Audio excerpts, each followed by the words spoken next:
Hello and welcome back to another Interpolar video. Today we are talking about this disturbance here in the North Atlantic.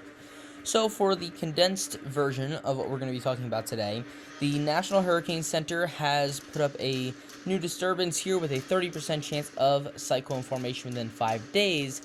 But even though we have seen storms form with less of a chance of forming, this storm doesn't really have the factors to form.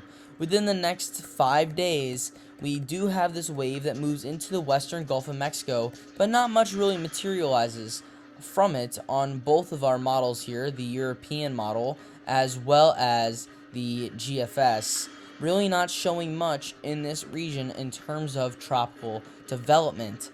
So why is that? Why are we not seeing that development on either of the two major models, the long-range models, that is? Why aren't we seeing that development? Well, let's get into some more intricate stuff here. Starting off here with moisture, which is one of the factors that we look at when we're talking about tropical systems. Obviously, they need the moisture to intake to fuel the storm itself.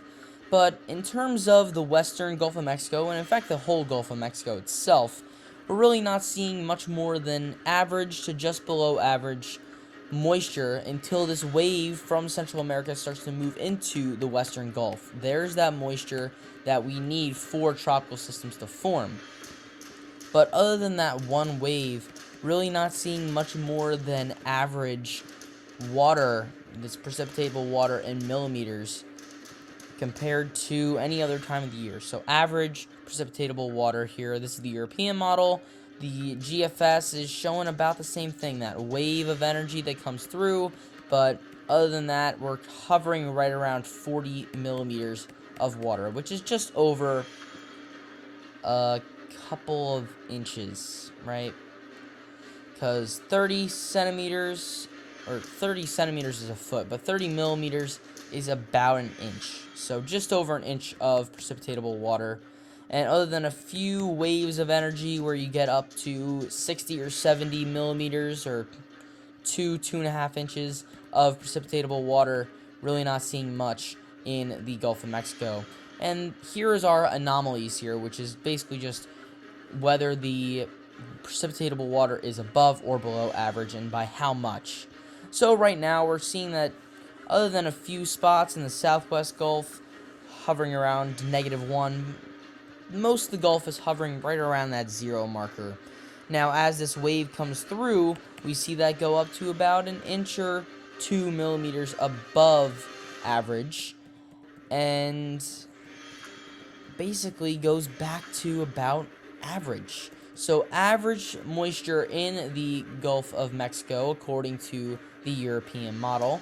Now the GFS shows a couple waves of above average precipitatable water in the Gulf of Mexico, but pretty much except for those two major waves here, the most major of the two being Sunday the 28th, seeing a large input of precipitatable water, a lot of moisture getting pushed into the region there. Other than that, seems to be below average to much below average. The other factor here that we're going to talk about is wind shear. If there's too much wind shear, it's just going to tear this storm apart before it can even form, and that does seem to be where the western Gulf of Mexico is inhibited to any sort of development. As you can see here, here's our low pressure system and high shear all around.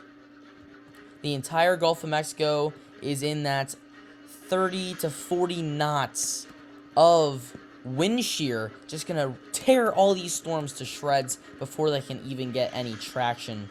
And conditions really don't start to improve here until the end of next weekend here, towards Sunday the 28th, where the Gulf of Mexico does seem a little bit better. But in terms of the GFS here, really not showing much of a difference here in terms of the western Gulf of Mexico, but the eastern Gulf of Mexico is showing a little bit more favorable conditions, at least for a few seconds there.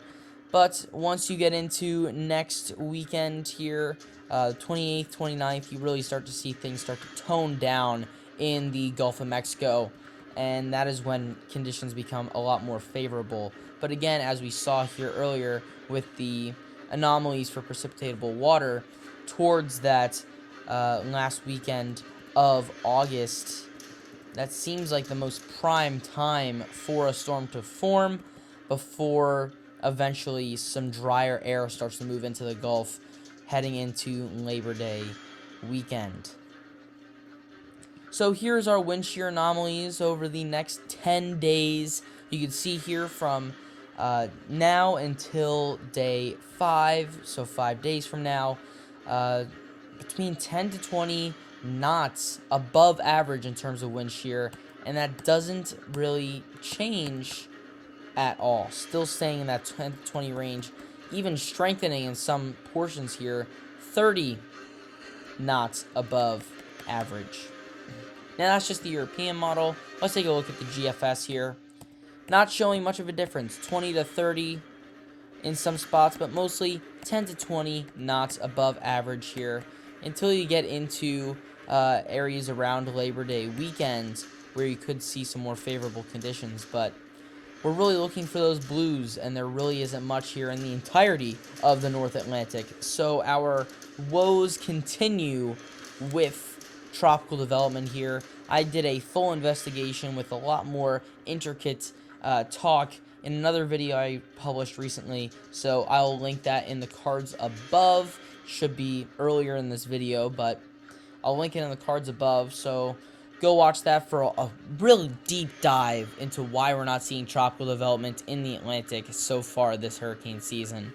But that is all the information that I have for today. Thank you guys for watching, and I'll see you guys next time.